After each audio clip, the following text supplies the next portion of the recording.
نظر دختر اصله، چون اون طرف ازدواجه و پدر اگر دختر بکر نباشه که شرط نیست اصلا، در صورتی که بکر باشه و یه موردی را قبول کرده و پدر قبول نداره و اون مورد مناسب دختر اگه هست، اذن پدر ساقطه. مشهور بین فقها اینه.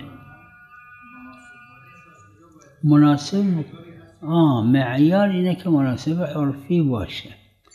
فرض کنید پسر همون که تو روایت داره دین و اخلاقش خوبه و از نظر فامیلی، از نظر همشهری، از نظر زبون، از این نظر مناسبش هست.